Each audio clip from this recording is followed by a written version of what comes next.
नमस्कार ମୁଁ ହର୍ଷ ପରିଛା ମୋର ୟୁଟ୍ୟୁବ ଚ୍ୟାନେଲକୁ ଆପଣମାନଙ୍କୁ ସ୍ୱାଗତ ଜଣାଉଛି। ଆଜିର ଏ ଭିଡିଓରେ ଦିଲ୍ଲୀର ବନ୍ୟା ପରିସ୍ଥିତି ଉପରେ ଆମେ ଆଲୋଚନା କରିବା। ବିଶେଷ କରି ତା ପୂର୍ବରୁ ମୁଁ ଆପଣମାନଙ୍କୁ ଅନୁରୋଧ କରିବି ଭିଡିଓଟି ପ୍ରଥମରୁ ଶେଷ ପର୍ଯ୍ୟନ୍ତ ଦେଖିବେ ଏବଂ ଲାଇକ୍ ସେୟାର ସବସ୍କ୍ରାଇବ କରିବାକୁ ଭୁଲିବେ ନାହିଁ, କାରଣ ଆପଣମାନଙ୍କ ପ୍ରତ୍ୟେକଙ୍କର ଗୋଟେ ଗୋଟେ ସବସ୍କ୍ରାଇବ ଆମକୁ ଗୋଟେ ଜୀବନଦାନ ପ୍ରଦାନ କରୁଛି, ଯୋଉଟା କି ଆପଣଙ୍କର ନୂଆ ନୂଆ ତଥ୍ୟ ନେଇ ଆପଣଙ୍କର ନୂଆ ନୂଆ ଭିଡିଓ ଉପସ୍ଥାପନ କରିବା ପାଇଁ।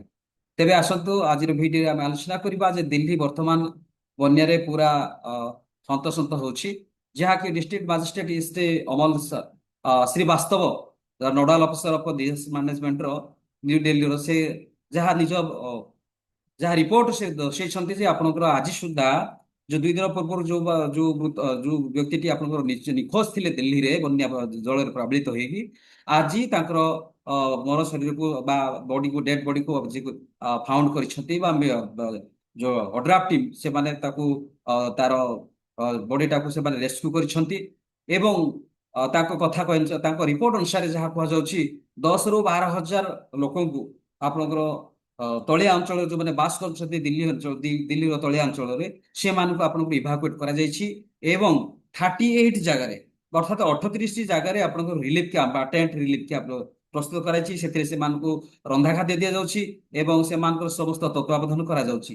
ଏହି ପରିପ୍ରେକ୍ଷୀରେ ଆଜିର ସକାଳ 7:30 ବା 8ଟା ଭିତରେ ଆପଣଙ୍କର ଜଳସ୍ତର ଯୋଉଟା କି ଆପଣଙ୍କର ଯମୁନା ନଦୀର ଜଳସ୍ତର ଯାହାକି ଆପଣଙ୍କର 207.8 ମିଟର ଉପରକୁ ଆଜି ଆପଣଙ୍କର ପହଞ୍ଚିଛି, ଯାହାକି ଏଇଟା ହଉଛି ତୃତୀୟ ଥର ପାଇଁ ଏଇଟା ବୃହତ୍ତମ ଉଚ୍ଚ ଉଚ୍ଚ ଭାବରେ ସେଟା ସ୍ପର୍ଶ କରିଛି ବା ବୃହତ୍ତମ ଭାବରେ ସେଟା ନଦୀଟି ଫୁଲି ଯାଇଛି।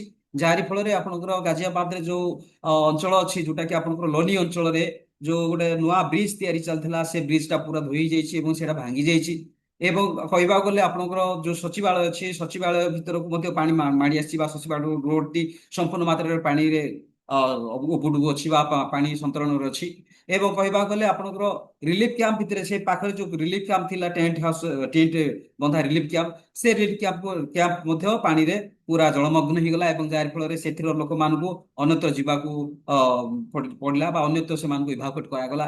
ଏଇଭଳି ଭାବରେ ଦିଲ୍ଲୀରେ ବର୍ତ୍ତମାନ ଆଜିର ତାଜା ସୂଚନା ଅନୁସାରେ ଯୋଉ ଯମୁନା ନଦୀର ଯୋଉ ଜଳଟି ଫୁଲି ଯାଇଛି, ଜଳ ଯାହା ଅଧିକା ମିଟର ଉପରକୁ ଉଠିଛି ସେଇଟା ହଉଛି ଆପଣଙ୍କର 207.48 ମିଟର ଉପରକୁ ଉଠିଛି, ଯାହାକି ଲୋକମାନଙ୍କ ପାଇଁ ବିଶେଷ ବିପଦ ସୃଷ୍ଟି କରିଛି ଯିବା ଆସିବାରେ।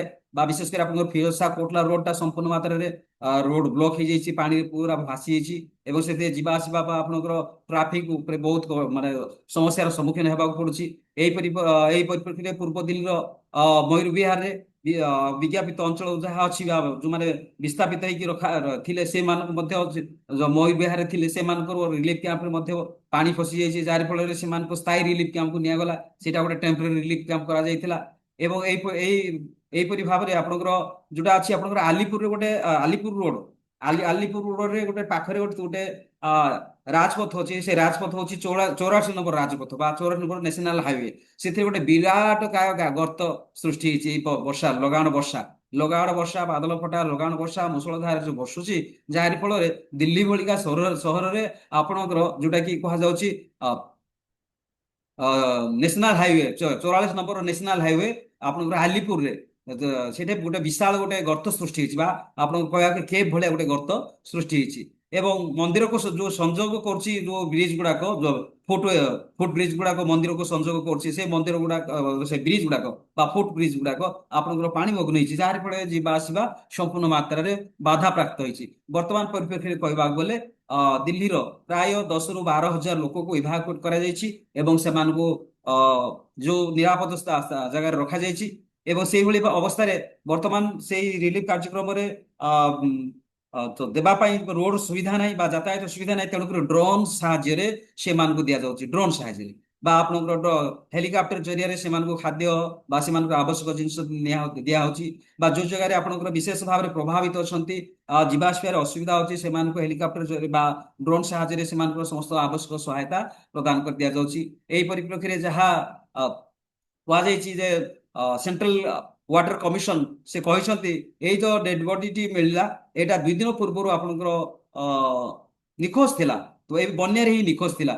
ଆଉ ସେଇଟା ସେ ଡେଡ୍ ବଡି କାହାର ନା ଆପଣଙ୍କର ସେଟା ଗାରିମୁଣ୍ଡି ମେନ୍ଦୁ ଗାରିମେନ୍ଦୁ ଗ୍ରାମର ନିବାସୀ ବୋଲି ଜଣାପଡିଛି। ଗାରିମେନ୍ଦୁ ଗ୍ରାମର ନିବାସୀ ବୋଲି ଜଣାପଡିଛି। ତ ବର୍ତ୍ତମାନ କହିବାକୁ ଗଲେ ଦିଲ୍ଲୀ ସହର ଏକ ପ୍ରକାର ବେହାଲ ବର୍ଷାରେ ବେହାଲ ଲଗାଣ ବର୍ଷା ମୌସୁମୀ ବର୍ଷା ସହିତ ଏଇ ଯୋଉ ଲଘୁଚାପ ବର୍ଷା ଏଇ ଦୁଇଟି ସକ୍ରିୟ ଥିବା ଯୋଗୁଁ ବର୍ଷା ପ୍ରାୟତଃ ଭାରତର ପୂର୍ବ ପଶ୍ଚିମ ଉତ୍ତର ଦକ୍ଷିଣ ସମସ୍ତ ରାଜ୍ୟ ଗୁଡିକରେ ପ୍ରାୟ ଅଧିକାଂଶ ରାଜ୍ୟ ଗୁଡିକରେ ପ୍ରବଳରୁ ଅତି ପ୍ରବଳ ମାତ୍ରାରେ ବର୍ଷା ଲାଗି ରହିଛି।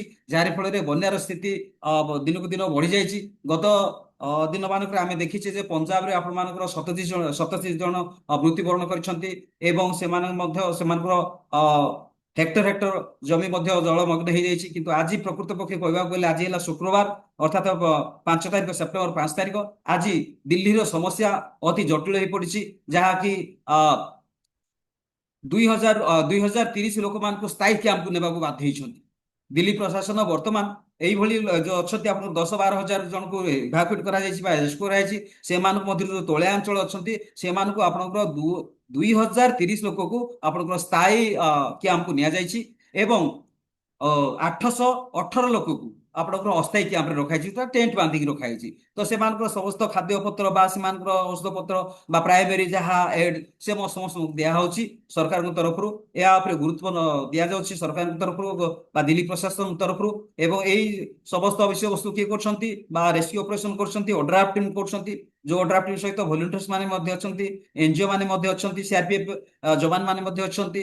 ତ ଏଇଭଳି ଭାବରେ ବର୍ତ୍ତମାନ ଦିଲ୍ଲୀର ଅବସ୍ଥା ଅତି ଶୋଚନୀୟ କହିବାକୁ ଗଲେ କିଛି ଭୁଲ ହବ ନାହିଁ। କାରଣ ବନ୍ୟାରେ ଲୋକମାନେ ହନ୍ତସନ୍ତ ହଉଛନ୍ତି, ଯିବା ଆସିବା ହେବାରେ ଅସୁବିଧା ହଉଛି। ଯୋଉଟା କି ଆପଣଙ୍କର ଏନସିଆର ଏରିଆ, ଯୋଉଟା କି ଆପଣଙ୍କର କ୍ୟାପିଟାଲ ଏରିଆ, କ୍ୟାପିଟାଲ ଅଞ୍ଚଳ ଯୋଉଟା କି ଆପଣଙ୍କର ସେଇ ଅଞ୍ଚଳରେ ଆପଣଙ୍କର ପାଣି ମଗ୍ନ ହେଇଛି ବା ୱାଟର ଲଗିଂ ହେଇଯାଇଛି। ଯାହାରି ଫଳରେ ବିଶାଳ ବିଶାଳ ଉଚ୍ଚତାରେ ଆପଣଙ୍କର ୱାଟର ଲଗିଂ ହେଇକି ଯିବା ଆସିବାରେ ସମ୍ପୂର୍ଣ୍ଣ ମାତ୍ରାରେ ଫୁଟ ବ୍ରିଜ ମଧ୍ୟ ଆପଣଙ୍କର ଜଳ ମଗ୍ନ ହେଇଯାଇଛି। ଯାହାରି ଫଳରେ ଯାତାୟାତ ସମ୍ପୂର୍ଣ୍ଣ ମାତ୍ରାରେ ବାଧାପ୍ରାପ୍ତ ହେଇଛି। ତ ଭିଡିଓଟି ଆପଣମାନେ ନିଶ୍ଚିତ ଭାବରେ ଦେଖିଥିବେ। ଆଜିର କେବଳ ତାଜା ଚିତ୍ର ମୁଁ ଆପଣମାନଙ୍କ ସହିତ ଆଲୋଚନା କଲି। ଏଇଟା ହଉଛି ଆଜିର ଦିଲ୍ଲୀର ବନ୍ୟାର ସ୍ଥିତି। ତ ଭିଡିଓଟିକୁ ଲାଇକ୍ ସେୟାର ସବସ୍କ୍ରାଇବ କରିବେ। Thank you so much. ନମସ୍କାର।